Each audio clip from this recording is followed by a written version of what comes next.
That was one. Are we going to do an Elden Ring counter for the stream? Sure. We don't know what we're talking about, though. I know, We're going to miss the references. That's I know. I mean, yeah. Whenever Steve goes off topic, I'm just going to assume it's Elden. Oh, okay. That's a All good right. assumption. I don't think we're talking much about crossplay, but I did see in chat, of course, that. Crossplay, cross-save. Are we talking much about that? No. And there you have it, guys. Another major reject on cross-save and crossplay. So, as you saw there, that clip, Steve actually mentioned it. And I know some of you guys are mentioning it as well because the community is insane on this update, the cross-save and crossplay. When is it coming? Not anytime soon because it is a major reject. There will be further updates coming on cross-save and crossplay, but not anytime soon, as they pronounced and said in this dev stream. And so as far as that, I don't think it's going to be coming anytime soon after the Zariman update. I mean, we got a lot of stuff ahead of us, alright? And we're probably going to get hit with another no, and not until another, 5 months until this comes out? Or maybe another 4 or 3 months. Because the thing is, they're preparing for more updates, actually. They're preparing for a lot of stuff. It really does seem like it. I mean, AngelsOfZariman leads down to a lot of new stuff. But obviously, we're going to be seeing more updates. And as they put in more time on reworks and stuff, cross-save and crossplay might not come out, you know? Not for a while. Not until a long time, you know? That's what it really seems like. I could be wrong. You know, I don't want to just sit there and say that it might come out another 5 months. Or you'll be waiting for another 5 months. But however, it is still on hold. Again, no updates on that. But it seems like they are putting this on notice. And they are going to be announcing when crossplay or crossplay will be talked about in a dev stream. So that is pretty good. But however, I know the community is very tight about this because it is another reject on cross-save and crossplay. So, but however, AngelsOfZariman will be turning up April 27th. That is probably a Tuesday. Well, I haven't really checked the date on that. But however, it is probably a Tuesday. So that is pretty good. And the update really seems a whole lot of heck of fun. There is a bunch of stuff that they talked in here. I actually did a video on talking about it, but I might just release half the stuff they talked about because I don't want to make the video too long. But there is some interesting stuff on cross-save and crossplay, so I will be putting that video in here. And yeah, let's go ahead and look at the interesting stuff we see in cross-save and crossplay, what the update will really feel like, and what's going to be happening, what's going to go down. New weapons will be coming in this update as well. They have one which is a secondary Latum that is called. Alright, they also have one that is a Tonfa. It's the Kratom that is called as well. And then there's a primary weapon called the Fenmore. Now these weapons look actually pretty nice. I'm not going to show a lot of it, but however, these weapons looks pretty nice. And they do sound like they do a lot of good damage that they also explained in here.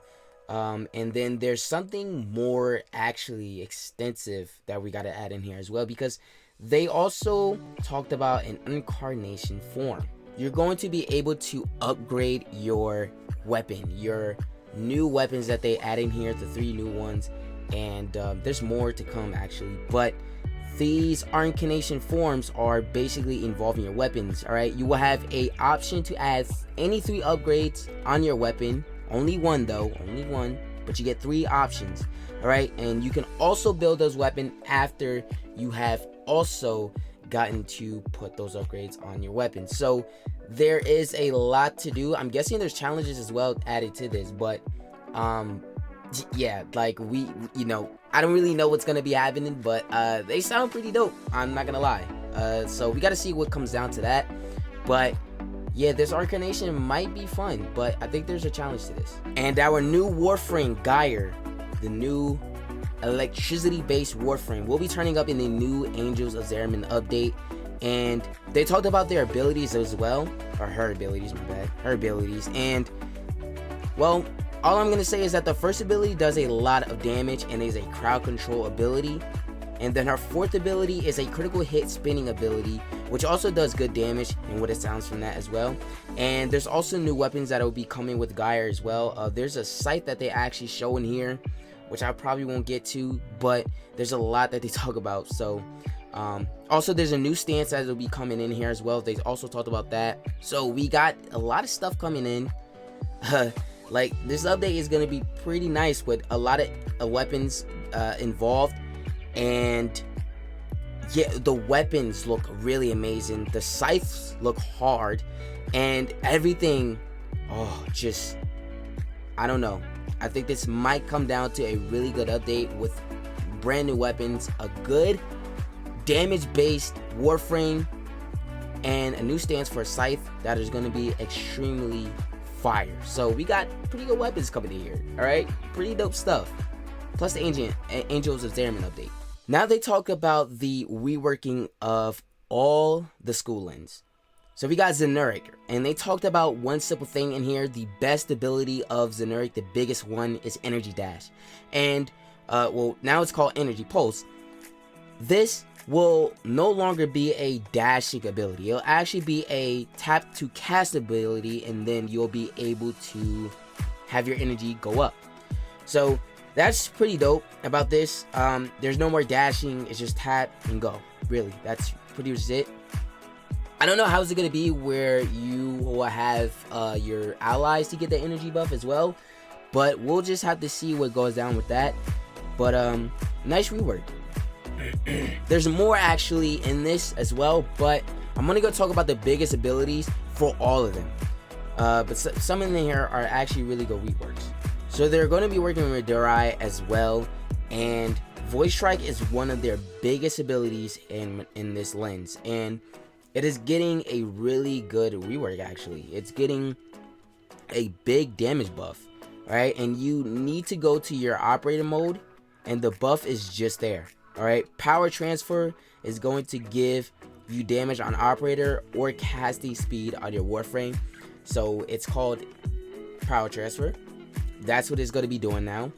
It's going to be adding damage to your amp and obviously the operator, but the amp is where we're really trying to focus on getting more damage of.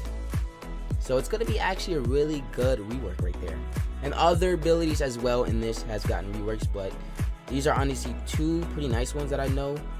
That sounds really good, and Voice Strike is, like I said, the biggest ability of all time. The reworking of Azarin and Vizarin, hopefully I said that right. Mending Souls, right? Biggest ability of all time, gives you 100% revive faster. Yeah, that's really just it.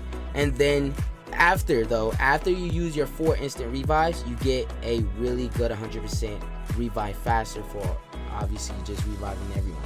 So that is a really good one, and the rework of that is just amazing. You know, that sounds really good. There's other reworks in here as well. They're not just doing one, they're doing many, but this is the biggest ability.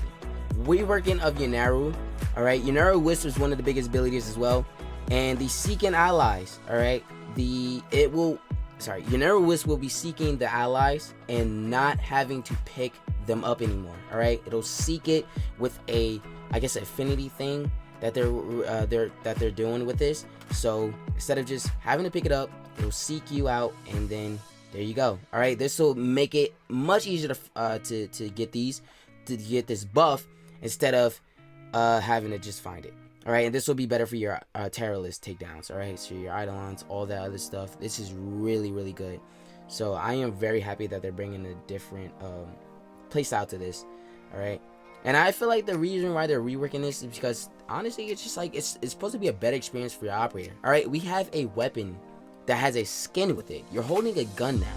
So that means that your operator has to come down to using weapons as well. This is what's going to lead down the road of the further updates, which might be a spoiler. But honestly, this is going to be leading down to your operator being a main focus of gameplay now. So you have to have your operator be working better with all abilities, all these school ends and stuff. Like, we have to have them working as a Warframe. So I think, in my opinion, that is what they're doing.